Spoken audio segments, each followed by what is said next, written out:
Bonjour, c'est Alexandra, je suis ravie de vous retrouver pour le nouveau bulletin tarot énergétique du mois d'octobre 2024. Le jour où j'enregistre cette guidance, nous sommes le 9 octobre. Le mois d'octobre a déjà bien commencé. J'étais un petit peu en retard pour vous faire la guidance, mais ça me tenait à cœur quand même de vous donner les tendances pour ce mois d'octobre afin que vous puissiez naviguer le plus fluidement possible. Bien entendu, tout ça est une guidance générale, donc vous prenez ce qui vous parle et vous mettez de côté le reste. Donc, on entre dans ce mois, ou en tout cas, on est actuellement dans l'énergie du 5 de coupe. Et vous allez voir, pour ce mois d'octobre, il y a des coupes, deux arcanes majeures qui sont en opposition, qui se font face, et des deniers. Donc, on voit qu'on est et dans la matière, avec laquelle, on va le voir par la suite, on va devoir jongler, mais on rentre quand même dans les énergies du mois d'octobre, où nous sommes actuellement dans les énergies du mois d'octobre, avec le 5 de coupe. Donc on voit et on en entend beaucoup parler, on voit qu'il y a énormément de changements, on voit qu'il se passe énormément de choses à l'extérieur, à l'intérieur aussi, et on voit qu'on a vraiment besoin de lâcher certaines choses, de dire au revoir à certains fonctionnements, à certaines relations, à certaines habitudes, à certains attachements, mais après les attachements ne sont pas forcément des attachements amoureux ou sentimentaux, relationnels peut-être, mais aussi des attachements à une façon de faire, à quelque chose de connu. Et pour moi là ici le 5 de coupe il représente plutôt ce que l'on a eu l'habitude, il représente voilà, plutôt des habitudes, que ce soit des habitudes de vie, des habitudes en termes de santé, en termes d'alimentation, en termes de loisirs, en termes de relations, en termes de comment on agence son quotidien. Et là, on est invité quand même à revoir certaines choses et vraiment euh, à mettre de côté. Et au-delà de mettre de côté, c'est vraiment à changer, lâcher et sans se retourner. Pour moi, il y a vraiment quelque chose de cet ordre-là parce que vous méritez, et nous méritons tous, plus que des miettes, nous méritons autre chose que ce que nous connaissons, même si c'est inconfortable d'aller chercher autre chose, d'aller vers ce changement. Et on voit avec les énergies en contre, même si c'est une guidance générale, que le changement, c'est un petit peu ce qui bloque et ce qui vient nous freiner au courant de ce mois d'octobre. C'est comment faire autrement, comment mettre en œuvre certains changements, même si on sait que certaines habitudes ne sont plus bonnes, nous sommes encore dans cette phase, il y a une forme d'apitoiement, il y a une forme de je veux quand même rester accroché à ce que je connais, et en même temps on sait qu'on doit se retourner pour partir vers un autre chemin, parce que selon ce dont à quoi on s'accroche n'est plus viable et est devenu complètement obsolète. Et du coup, on s'accroche vraiment à des illusions plutôt que d'aller à la rencontre de ce qui nous attend. Donc, on le voit très bien avec ce qui se passe en ce moment dans le monde. On est vraiment appelé de façon collective. Et après, ça se voit sous d'autres plans et de façon peut-être plus subtile dans nos vies au quotidien, de quitter, d'accepter certaines choses, d'accepter que le monde n'est peut-être pas aussi beau, par exemple, que ce que l'on imagine, et pour pouvoir voir la vérité, se détacher de finalement l'illusion ou de s'apercevoir que vraiment il y a des choses qui ne fonctionnent plus pour décider d'aller vers autre chose. Et dans le mot décider, c'est vraiment ce qui va nous aider et ce qui va nous accompagner pendant tout le mois d'octobre parce qu'on a les amoureux en énergie aidante et qui viennent nous inviter encore une fois. Et on l'a déjà vu sous d'une autre manière, mais dans la guidance aussi du mois de septembre, et ça fait déjà plusieurs mois que ça revient, entre les révélations, entre le choix du cœur, le choix de la peur et le fait de prendre des décisions et de se positionner autrement. Et là, avec les amoureux, ça vient vraiment nous dire aujourd'hui que on a encore des choix à faire, on a des choix à faire et ces choix que nous faisons aujourd'hui auront des répercussions sur les mois à venir et que renoncer à faire un choix, c'est déjà faire un choix. Pour moi, ce qui vient vraiment nous aider, c'est de dire, ok, maintenant le statu quo, c'est terminé. Il n'y a plus de statu quo. C'est-à-dire que ce soit quand on dépense de l'argent, que ce soit ce qu'on décide d'ingérer au niveau alimentaire, que ce soit ce qu'on décide de regarder en termes de médias ou de télévision ou de film ou de cinéma, peu importe. Il y a vraiment pour moi, ce qui va vraiment nous aider, c'est vraiment d'être dans le choix, mais le choix conscient de ce qui est juste et de ce qui est bon pour soi. Ce qui est bon pour moi sera peut-être pas forcément bon pour le voisin ou pour la voisine. Néanmoins, je fais les choix qui sont justes pour moi. J'arrête de faire comme les autres. J'arrête de suivre le troupeau. J'arrête au-delà de suivre le troupeau et de suivre la masse, pour moi, il y a vraiment cette idée avec les amoureux de suivre son cœur, de suivre sa voix, de suivre son intuition et de suivre sa singularité. Et on peut être tout autant dans sa singularité, même avec les autres, sans forcément rentrer en opposition ou en confrontation. En tout cas, on voit qu'il y a aussi dans les amoureux qui sont ici présents, le choix entre la raison, ce qui est logique, ce qui est raisonnable, et le cœur, ce que l'on sent être juste et bon pour soi. Ce qui est très intéressant aussi avec cette carte des amoureux sur un autre plan ici, c'est que potentiellement, il y a aussi ce choix aujourd'hui de ne plus se mettre en opposition les uns avec les autres. Par exemple, les hommes contre les femmes ou les femmes contre les hommes. Mais plutôt, pour moi, les hommes et avec les femmes et les femmes avec les hommes.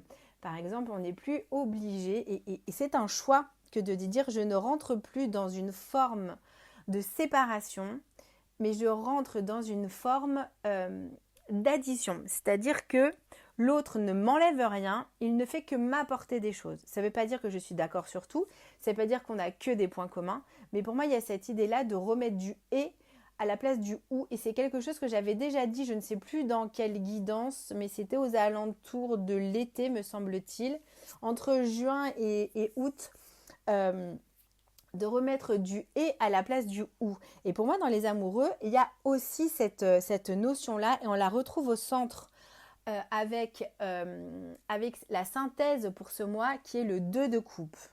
Le 2 de coupe, il y a vraiment cette rencontre entre deux choses de propriété, de principe, de personnes qui sont ici représentées par un homme et par une femme, mais c'est pas forcément ça, mais en tout cas deux polarités, on va dire, qui se rencontrent et qui mettent en commun leur couple pour aller voir ce que ça peut créer. Et ça, alors bien sûr, les couples concernent le relationnel, ça peut concerner l'amour, ça peut concerner l'intuition, ça peut concerner, en tout cas, ça concerne le cœur, on est d'accord, les émotions, le côté émotionnel. Mais il y a vraiment cette idée de j'ai ma coupe, t'as ta coupe, et ça fait une troisième coupe finalement. Et, par exemple, je rencontre une personne, je ne la connais pas, j'ai ma vie, elle a la sienne, et en discutant, on vient s'apporter mutuellement des choses. Encore une fois, je ne parle pas forcément de relations amoureuses ici. Néanmoins, ce qui est important avec les amoureux et ceux de couple, c'est qu'on est quand même dans la zone du cœur. On est dans ce qui est important, essentiel et presque de l'ordre, pas du vital, mais pas loin. Et donc, du coup, pour moi, avec les amoureux ici, c'est un choix que d'aller à la rencontre de l'autre, que d'aller à la rencontre de ce que l'on ne connaît pas, et qui vient créer en fait une association, une complémentarité, ou en tout cas un et non plus un ou. Et c'est vraiment un positionnement pour moi important qui peut être pris durant ce mois d'octobre, peut-être des choix aussi à faire en termes de est-ce que je me positionne, je ne sais pas, contre quelque chose ou est-ce que je me positionne pour quelque chose. C'est pareil, vibratoirement, être contre quelque chose et être pour quelque chose, c'est différent. C'est pas du tout la même intention qui est derrière. Donc pour moi, il y a vraiment quelque chose à ce niveau-là. Et il y a aussi quelque chose avec ce 5 de coupe qui dit « Je décide de ça, c'est terminé. Ciao, bonsoir, je vais dans l'autre direction. » Ce qui vient en opposition ou ce qui vient nous confronter ou ce qui vient nous freiner au courant de ce mois d'octobre, c'est la roue de fortune. Donc on voit bien qu'il y a une fin de cycle, un début de cycle où ça vient un peu crocher, ça vient accrocher, la roue ne tourne pas, la roue est bloquée, la roue a du mal à se mettre en mouvement, c'est-à-dire que la fin et le début, et ça je pense que c'est très lié au 5 de coupe, c'est compliqué de dire au revoir à ce qu'on connaît, c'est compliqué de dire au revoir à une certaine forme de confort, même si c'est devenu inconfortable. L'habitude les habitudes sont rassurantes. Alors parfois elles sont ennuyantes, mais elles sont quand même rassurantes. Et donc du coup, même si c'est encore une fois très inconfortable, c'est connu, c'est rassurant, c'est chaud. Voilà. Et là, l'invitation, c'est d'aller vers cet inconnu. Et pour moi, avec la route fortune, il y a quand même une grosse résistance au changement.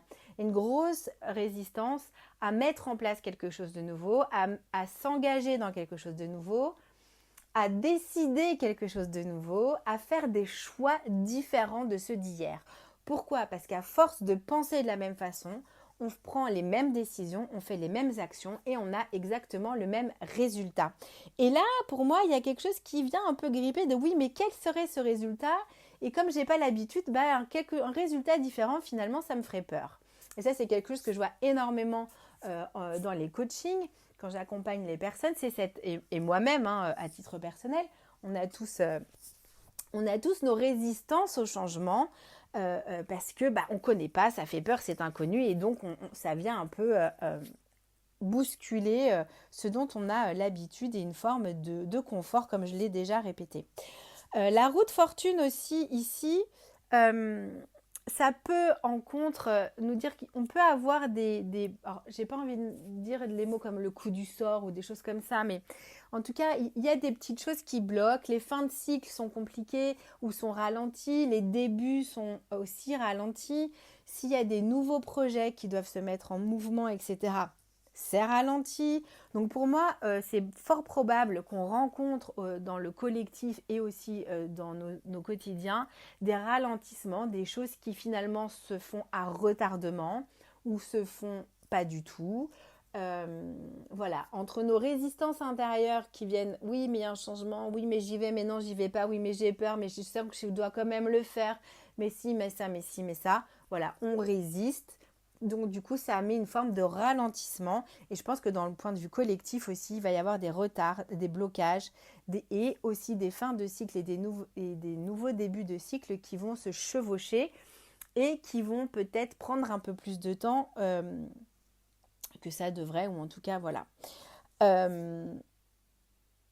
En synthèse, on a quand même un autre 2, enfin en synthèse, en issue, à la fin du mois, on s'aperçoit quand même qu'on arrive à jongler, on a le 2 de denier. Donc c'est-à-dire que concrètement, même si on se positionne avec des nouveaux choix, même s'il y a des choses qui sont ralenties, même si on décide finalement d'aller à la rencontre de soi, de parties de soi, des autres, de quelque chose que l'on ne connaît pas, etc. et qu'on est dans ce « et », on voit qu'on arrive quand même à jongler dans nos quotidiens concrètement avec ce qui est. Même si on ne sait pas toujours sur quel pied danser, même si ça vient un petit peu nous chahuter en dedans, on voit avec ce 2 de denier qu'on arrive à jongler, on arrive à s'en sortir, on arrive à rester dans le mouvement et dans cette forme de stabilité instable, d'équilibriste. Nous arrivons à rester dans une forme d'équilibre, même si cet équilibre est en mouvement. Et d'ailleurs, si on est très honnête avec soi-même, on s'aperçoit qu'on a parfois des illusions d'être dans une forme d'équilibre. Et en fait, on est tout le temps en train de se réajuster. Et cet équilibre, il est en mouvement permanent. Pourquoi ? Parce que la vie elle-même est en permanence. Il y a quand même énormément de cycles ici sur cette terre de mort et de renaissance, de début et de fin. D'ailleurs, s'il n'y a pas de début, il n'y a pas de fin. Et on voit que les débuts et les fins, là, c'est un petit peu compliqué, mais on jongle avec ce qui est en train de se terminer, ce qui est en train d'arriver. Voilà, on fait du mieux qu'on peut et on y arrive. Donc pour moi, ce qui est vraiment important pour ce mois d'octobre, c'est encore une fois, et comme ça a déjà été présent de façon différente, mais dans d'autres guidances mensuelles, d'être dans ce « et », d'être à la rencontre et de se positionner, de faire des choix, de trancher, de vraiment dire ça c'est oui, ça c'est non, ça c'est terminé, ça je ne connais pas, j'ai peur, mais j'y vais. Donc si jamais il y a des blocages, des retards ou des choses comme ça, gardez confiance, continuez de jongler avec ce qui est, continuez à être dans ce mouvement de rencontre et de « et non plus d'opposition, continuez à faire des choix, qui sont bons et justes pour vous, pour votre quotidien, pour ce que vous avez envie de voir accomplir. Et même si voilà, la roue est un peu contrainte et qu'elle a un peu du mal à tourner et que voilà, ça bloque un petit peu, ce n'est qu'un grain de sable dans le rouage, ça va passer aussi également. Donc c'est vraiment cette idée de persévérer, de garder confiance, de jongler, de faire avec ceux qui aiment et ça va passer et, euh, et ça va passer. En attendant, je vous souhaite un très beau mois d'octobre. Je vous dis à très bientôt et je vous souhaite une bonne journée.